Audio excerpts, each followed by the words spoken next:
Hello friends, welcome to kitchen art. શું friends, તમે ક્યારેય મેથીના ડાળખામાંથી કોઈ રેસીપી બનાવી છે? તો આજે આપણે જેને નકામી વસ્તુ સમજીને ફેંકી દેતા હોઈએ તેવા મેથીના ડાળખામાંથી એકદમ નવી રેસીપી બનાવીશું, એ પણ ઘરમાં રહેલા ઇન્ગ્રેડિયન્ટ્સમાંથી જ. ખૂબ જ ઝડપથી બની જશે અને ખાવામાં પણ ખૂબ જ ટેસ્ટી લાગશે. વળી ખૂબ જ ઓછા તેલમાં આજે આપણે આ રેસીપી બનાવીશું. રેસીપી સારી લાગે તો લાઈક અને શેર કરજો. અને જો તમે મારી ચેનલ ઉપર નવા હોય અને મારી ચેનલને હજુ સબસ્ક્રાઈબ ન કરેલ હોય તો સબસ્ક્રાઈબ કરી બાજુનું બેલ બટન દબાવવાનું ભૂલશો નહીં, જેથી કરીને તમને મારા નવા વિડીયોનું નોટિફિકેશન મળતું રહે.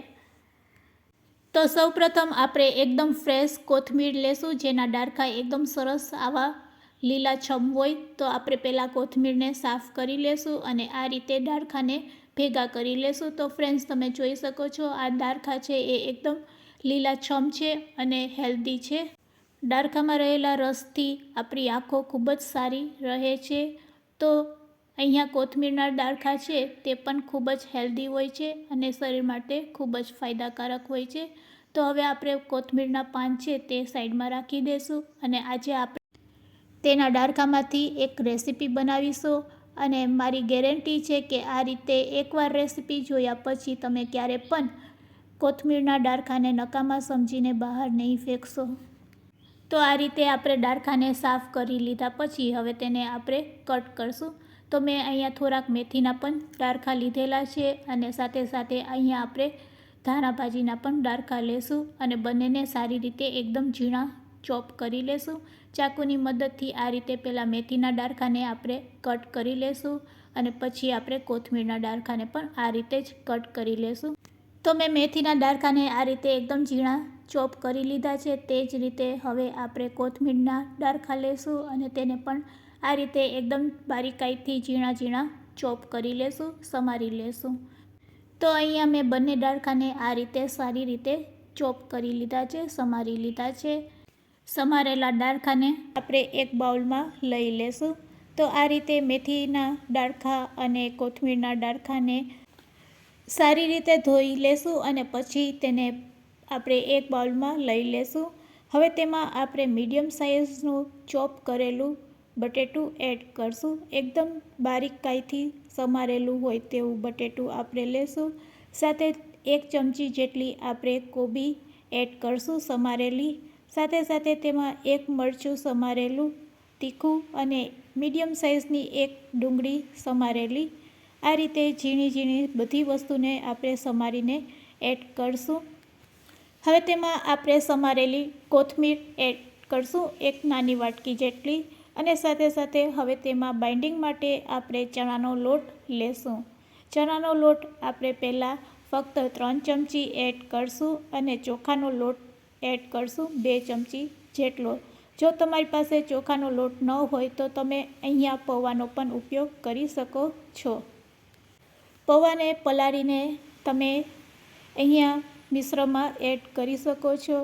હવે આપણે ગરમ મસાલો નાખીશું અડધી ચમચી હળદર પાવડર અને અડધી ચમચી જેટલું લાલ મરચું પાવડર એડ કરશું. લીલું મરચું આપણે સમારીને નાખેલું છે તો તમે તમારા સ્વાદ એકોર્ડિંગ લાલ મરચું પાવડર એડ કરી શકો છો અને સ્કીપ પણ કરી શકો છો. હવે તેમાં આપણે મીઠું સ્વાદ અનુસાર નાખીશું અને બધા ઇન્ગ્રેડિયન્ટ્સને સારી રીતે મિક્સ કરી લેશું. પહેલાં આ રીતે ફક્ત ચમચીથી જ આપણે આ મિશ્રણને આ રીતે મિક્સ કરી લેશું. બધું મિશ્રણ સારી રીતે મિક્સ થઈ જાય પછી તેમાં આપણે થોડુંક પાણી નાખશું. તો અહીંયા આપણે બાઇન્ડિંગ માટે જ ચણાનો લોટ અને ચોખાનો લોટ લીધેલો છે. તો ચોખા અને ચણાનો લોટ બહુ વધારે ન થઈ જાય તેનું પણ ખાસ ધ્યાન રાખવાનું.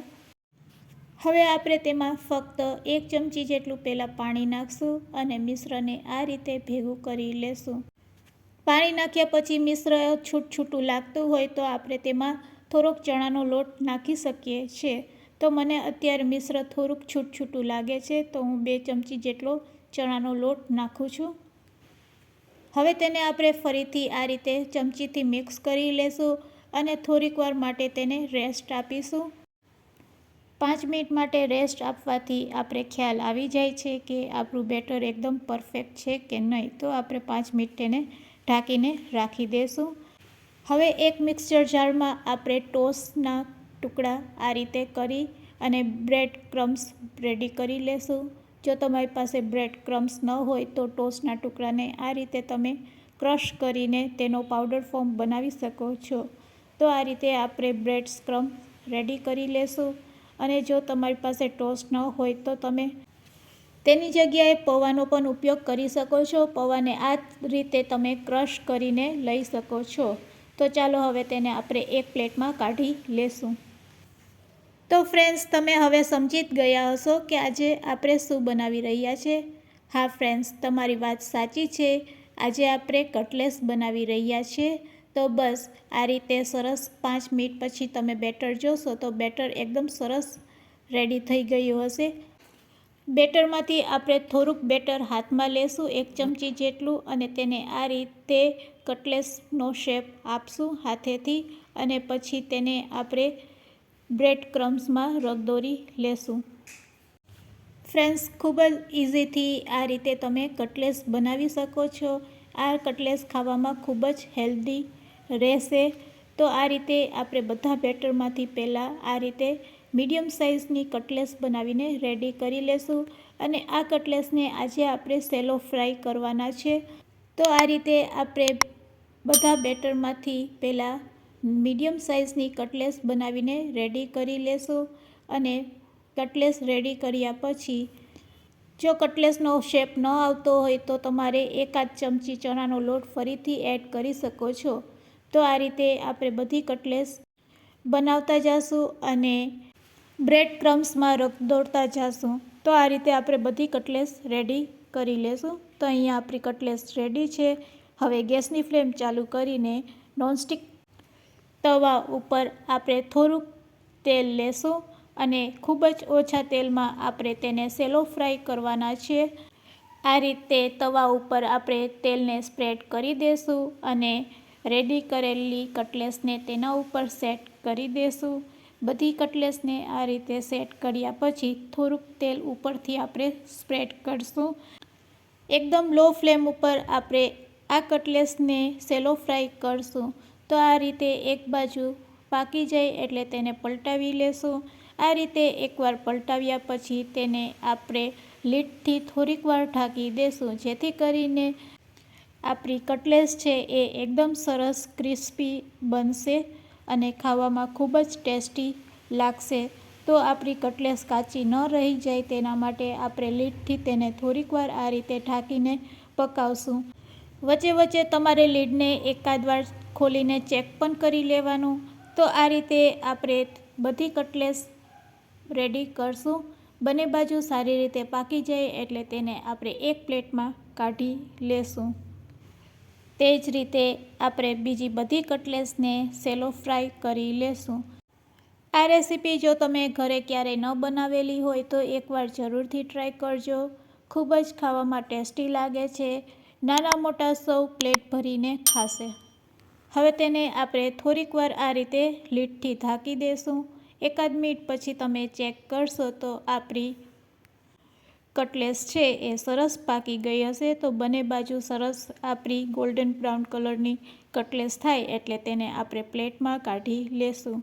તો તમે હવે તેનો કલર પણ જોઈ શકો છો. આ રીતે ફરીથી તેને પલટાવીને થોડીક વાર તમે તેને સેલો ફ્રાય થવા દેશો એટલે આપણી કટલેસ છે એ રેડી.